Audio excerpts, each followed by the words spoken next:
canal Identidade Cultural, entrevista o músico, ator, poeta, pesquisador, psicanalista, cineasta e recordista mundial, Marcelo Goulart. Seja bem-vindo ao nosso canal, Marcelo. Obrigado, Rodrigo. Um prazer é todo meu. E para começar, que análise você faria de Marcelo Goulart, já que você é psicanalista? A análise, a resposta, a pergunta que não quer calar, né? O seguinte, eu daria um diagnóstico prematuro, eu faria uma análise precoce se eu falasse de mim por essa via da psicanálise. Mas é o seguinte, posso falar que, como você ilustrou aí, né, essas proficiências e tal que eu desenvolvi, que trabalho, que me dedico, eu sou um sujeito, um entusiasta, um brasileiro que adora reforçar a base programática da cultura nacional. Eu sou um dedicado à produção de saber do meu país, da cultura. Sou uma pessoa que é apaixonada completamente pela educação, pela cultura, pela arte. Isso é Marcelo Goulart. E onde nasceu Marcelo Goulart? Eu nasci em Madureira. Nasci em Madureira e ali naquela relação ali de Império Serrano, Portela, morei e vivi na Serrinha até Edgar Romero, Avenida Ministro Edgar Romero, vivi até os 12 anos de idade, depois me mudei e fui morar na Zona Oeste, depois voltei para a Zona Norte, fui morar na Zona Sul, passei boa parte da minha vida morando na Zona Sul, voltei para a Zona Oeste de novo, então assim, mas passei uma época morando na Baixada. Eu sou uma pessoa de grande circulação, posso dizer. E como recordista mundial e autor do livro Dito por Não Dito, volume 1 e 2, de onde veio a inspiração para escrever sobre os ditos populares? O que acontece é o seguinte, para criar a gente não precisa entender, mas para entender a gente tem que criar. Foi um momento da minha formação, um momento que eu estudava filosofia, estudava a formação na psicanálise, 10 músicas, tantas outras coisas, e aí é um momento assim que eu tinha tido uma perda familiar e tal, meu irmão, super jovem, enfim, reagiu a um assalto, morreu, e eu me deparei com uma coisa assim, meio que a violência urbana bateu na porta da minha casa. E ali eu vi que toda aquela produção científica, que todo aquele labor intelectual no qual eu estava inclinado a me dedicar e tal, a deslindar como produção de saber, não servia para um outro lado onde eu, me deparei assim com coisas que eu falei, caramba, aí fui lá naquele universo que meu irmão estava morando em Jacarepaguá nessa época, fui lá rever os amigos de infância, fui ver o pessoal, aí eu ia parar para conversar com a galera, gente que estudou comigo e tal, que eu vi que a minha comunicação, o meu trabalho, não consegui um âmbito de expressão com aquela galera. Eu vi que tudo aquilo que eu achava que ia salvar a minha pele, que era importante pra caramba saber, que era uma distinção, eram valores onde eu usava num âmbito, na vida prática do dia a dia com aquelas pessoas, nada. E aí eu ficava muito angustiado, né? Porque eu vivia naquela coisa daquela leitura, aquele labor todo lá intelectual. Aí eu fui vendo e falei, gente, pelo amor de Deus, poxa, eu não consigo aplicar. Ficava numa angústia muito grande. Então, com os poemas que eu escrevia, com a coisa,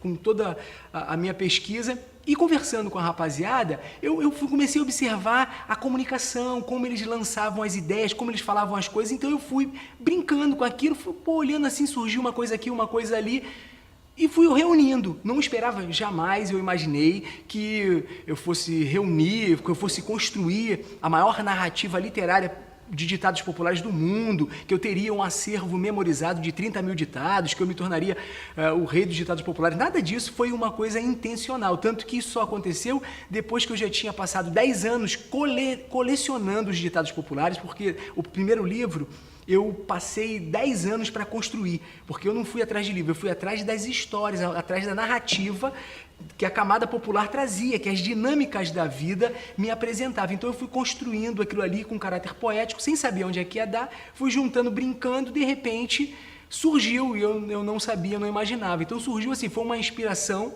por assim dizer, que veio no varejo, entendeu? Foi um aqui, outro ali e tal, de repente surgiu, mas eu tinha uma outra... Tanto que depois que eu surgi com esse trabalho, professores meus da universidade, pessoas, amigos, ficaram surpresos, porque eu era tido como... Meu apelido, inclusive, era Aurélio. Meu apelido na escola era Aurélio, para você ter noção de como é que era a parada, né? Então, porque aquela coisa do pretinho ali na beira do morro, de Madureira, então aí quando começa com 14, 15 anos a usar algumas palavras e a se comportar de tal forma, aí nego, pô, é o preto metido a besta, é o cara que é isso e aquilo. Então ali já foram surgindo alguns divisores de água com a galera da minha geração, onde eu vi que eu estava em outro caminho.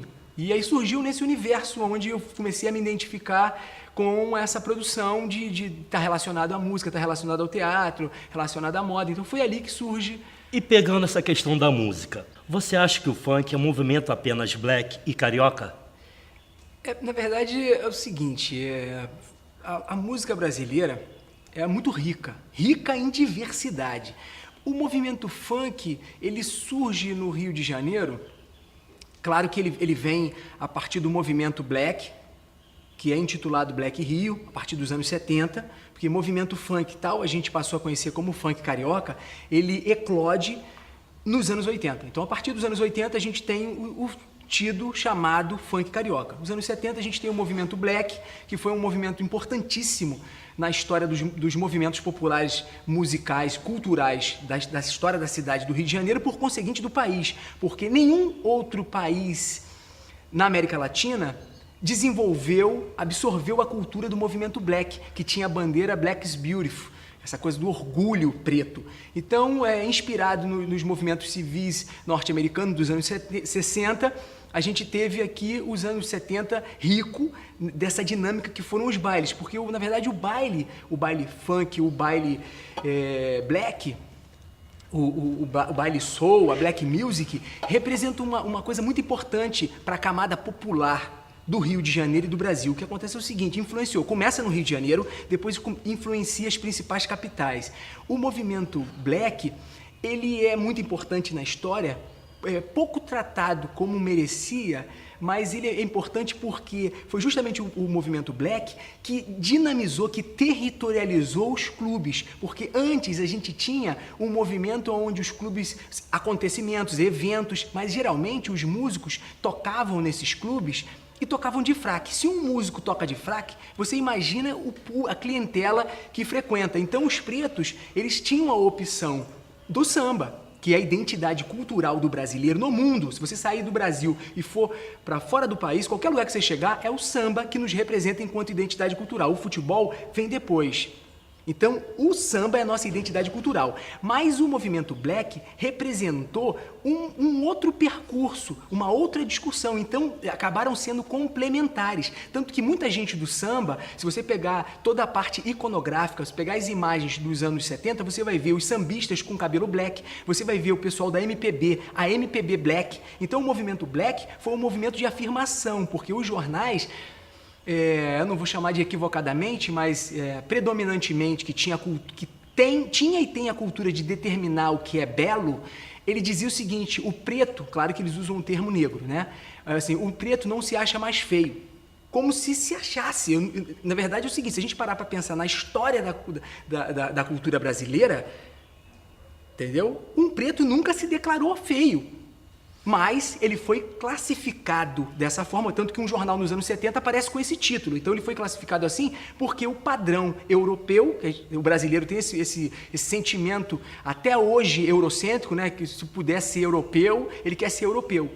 Mas só que a grandiosidade da cultura brasileira é justamente representada pelo pretinho do morro. É justamente o samba que foi feito no morro que quando você sai do país, culturalmente representa a identidade cultural do país. Então é uma grande contradição, mas o povo brasileiro tem uma grande força de resistência e pouco, na verdade a camada popular, o grosso da tropa, pouco sabe de que estabelece a base programática para a grandiosidade que é esse país. Então é o seguinte, um baile funk, eu nunca fui a um baile, eu tenho esse remorso.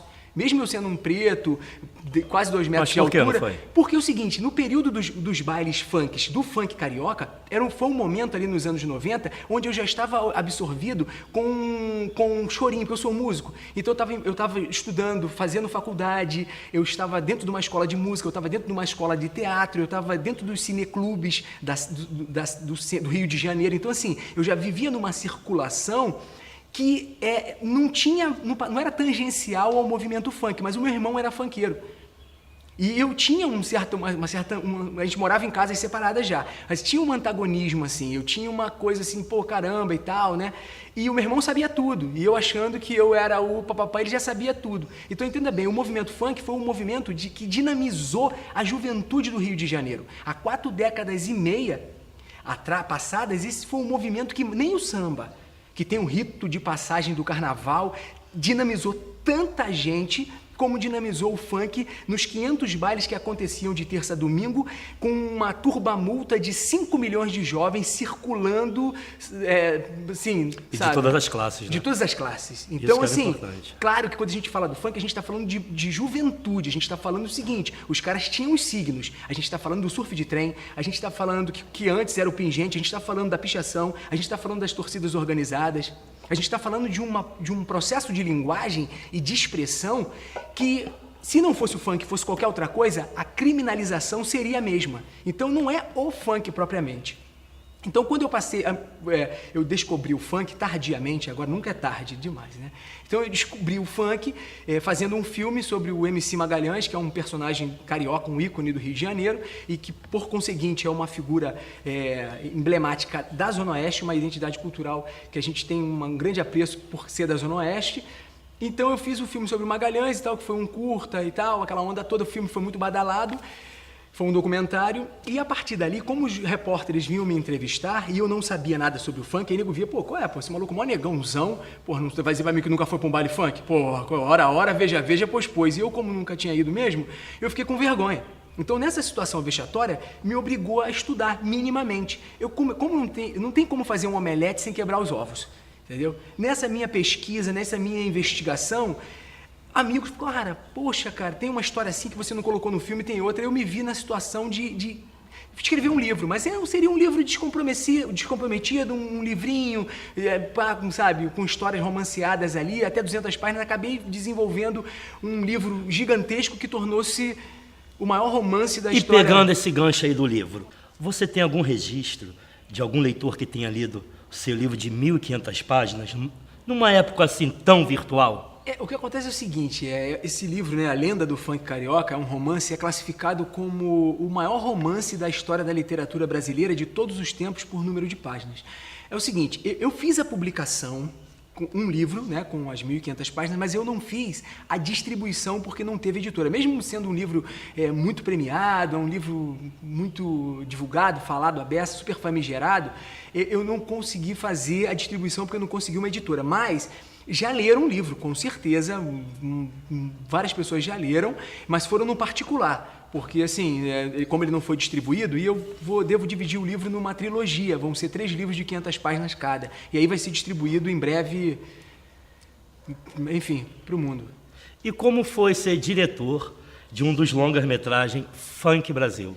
O que acontece é o seguinte, então, esse projeto foi um projeto que surgiu por intermédio de 2 amigos, né? Foi o Cavi Borges e tal, que é um cineasta, um produtor, e o Tiago, que na época ele estava na Secretaria de Estado de Cultura e tal, na Favela Criativa, e eles tiveram a sacação de reunir alguns projetos que tinham sido contemplados no edital do Funk, que foi um projeto da Secretaria de Estado de Cultura, um projeto incrível, e aí eles pegaram esses projetos, todos esses filmes, reuniram, e, tipo assim, cada diretor ficou responsável por dirigir um episódio. Então, eu fui um dos diretores de um dos episódios que compõem o longa, que são 5 filmes, aí que tem uma galera bacana, muito legal, uma galera nervosa.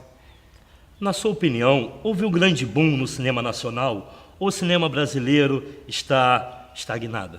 Não, estagnado jamais. Assim, é claro, a gente jamais deve comparar produção e comparar, sobretudo, mercado. Né? Assim, não dá para comparar o cinema, nada com nada, mas assim, o cinema brasileiro ele tem uma importância muito grande. O cinema brasileiro revolucionou uma linguagem, revolucionou um comportamento, influenciou muita gente. Se a gente for pensar no corte que foi o cinema novo, né, lá no final dos anos 50 e tal, junto com o advento da Bossa Nova, ali por volta de 57, 58, é o seguinte, o cinema nacional tem grandioso, tem uma expressão, uma linguagem de uma grande originalidade.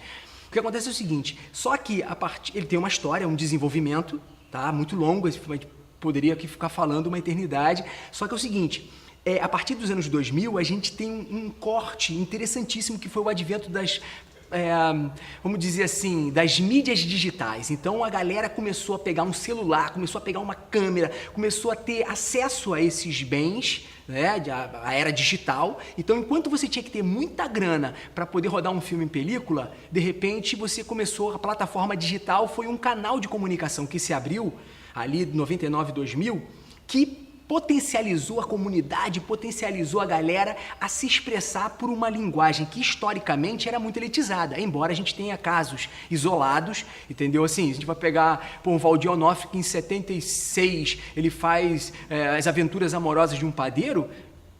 O cara, naquele momento ali, o cara conseguiu uma proeza que historicamente, entendeu? Dificílimo. Então ele é um dos poucos, no momento que o cinema nacional discutia, uma estética, discutia, dava as costas, né, para o litoral e mergulhava na literatura brasileira. Então eu acho que o cinema nacional ele é rico em diversidade, ele é uma proliferação de sentidos e que a gente teria que ter um cuidado e um tempo maior para poder discutir essa anatomia com muito cuidado, porque eu acho que jamais a cultura brasileira se estagnou, ela se manifestou de formas diferentes, ela se multiplica. A cultura brasileira é muito rica em diversidade, o povo brasileiro é um povo muito rico. Para poder sobreviver à miséria política que o povo vive, o povo é muito maltratado, então só um povo muito rico de cultura, entendeu? Mas eu estou falando de cultura, eu estou falando da preservação de costumes, hábitos e tradições, eu não estou falando de indústria cultural. Se você pegar o cinema hollywoodiano, é a terceira economia. Entenda bem, então você está falando de uma potência econômica. Então, assim, a gente não tem esse patamar, mas a gente tem uma produção cinematográfica representativa, entenda bem. E a gente tem também, claro, a gente sofre muito, porque todo o capital que poderia ser investido na produção da ciência, da cultura, da educação, nos axiomas básicos para fazer com que uma sociedade seja rica e potente, esse dinheiro não vai para onde deveria, entendeu? Então ela vai para outros lugares onde enriquecimento, questões individuais. Então eu acho que o povo brasileiro é muito maltratado, mas mesmo assim ele é capaz de, ele é muito inventivo, ele é capaz de romper barreiras. Então jamais o cinema, jamais a criatividade do povo brasileiro, entenda bem, jamais estagnou ou está estagnada. Se expressa. Cultura popular é justamente isso. Entendeu? E saindo do cinema para a música, que é outra sua paixão, quem são os seus compositores favoritos? O que acontece é o seguinte, seria eu muito ingrato, assim, eu tenho uma admiração, eu estudei música erudita, fiz formação e tal, acadêmica, aquela coisa toda, sou apaixonado por música erudita, mas eu vou dizer um negócio pra você, eu sou fã, assim, apaixonado pela música brasileira. Embora diga que tem gente que diz não, porque a música americana, a música popular americana é uma música extraordinária. A música popular cubana é extraordinária. A cultura, de um modo geral, a humanidade é incrível. Só que no Brasil, a gente tem assim, hoje vivo um Hermeto Pascoal, a gente tem vivo um Egberto Gismonti, a gente tem vivo hoje a galera na favela fazendo música. Entendeu? Então, assim, dizer pra você, a gente tem um Caetano, a gente tem um Gil, a gente tem um Chico Buarque, a gente tem uma riqueza de diversidade, a gente teve Luiz Gonzaga. Entenda bem, que tá aí na memória. Então, dizer pra você, a gente teve um Gonzaguinha, então eu acho que eu seria incapaz de dizer Eu digo pra você o seguinte, a gente tem uma constelação de obras intocáveis, obras incríveis que vão ficar pra eternidade. E agora vamos pro nosso ping-pong. Ferrou. Vamos lá. Cor. Verde que te quero verde. Dor. Poxa, é uma tristeza. Flor. Gosto da margarida. Amor. Minha filha. Inverno ou verão? Eu gosto do verão, mas prefiro o inverno. Um dia. De domingo. Melhor mês. Dezembro. Uma alegria. Acordar. Noite ou dia? Já gostei da noite, mas gosto do dia. Chuva ou sol? Gosto da chuva. Um ídolo? Vou deixar em branco. Uma decepção? Prefiro nem lembrar. Uma inspiração? A vida. Um esporte? Eu gosto do futebol. Gosto do futebol. Qual time? Eu sou Corinthians, meu. Corinthians. Tô brincando. Eu sou flamenguista, negão carioca. Tem que Comida ser flamenguista. predileta. Comida predileta? Salada. O que você aprecia numa pessoa? A sinceridade. Não suporta? Que falem de mim pela frente. Razão no coração. Eu prefiro a intercessão. Um livro. Obras completas do Freud. Um som. Silêncio. Criança.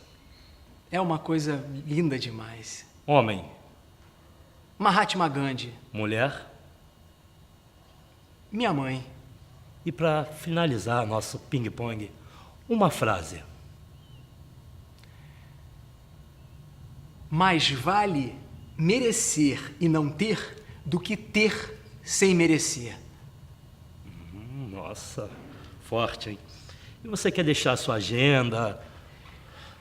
O que acontece é o seguinte, cara, a produção está aí permanente, não para, então eu estou com livros para publicar, e independente mesmo, porque, enfim, né, esperando. Então, editora. esse é o momento, já pede um apoio, editora. Então, é o seguinte, eu já esperei cansado de editora, aquela coisa, tu espera grande, lei de incentivo aprovada, um montão de prêmios, um montão de coisa, não aguento mais. É o seguinte, eu vou me tornar empreendedor, entendeu? Eu vou publicar uns 2 livros meus agora recentes, que é dividindo essa trilogia. Estou na produção de um romance que é ambientado no século XIX. Tem pelo menos uns 2 livros para publicar até o final do ano, fora ter que lançar mais uns 2, uns 2 filmes para sair aí até o final do ano também. É coisa pra caramba. Agenda bastante agitada, É agitada. né? O problema é o seguinte, eu já falei, o povo brasileiro é maravilhoso. O problema é que a política brasileira é miserável. Mas, felizmente, vamos ficando por aqui. Gente que faz. Saravá. Nosso tchim-tchim. Muito obrigado, vai. E o canal Identidade Cultural vai ficando por aqui. O canal Identidade Cultural agradece aos nossos apoiadores. A Arena Carioca Chacrinha, Os lanches da Equilíbrio Sabor, Arthur Maciel Advogados, Clínica Odontológica Idente e a Fábrica de Salgados Sonho Dourado. Compartilhe nossos vídeos, clique em gostei e inscrevam-se aqui.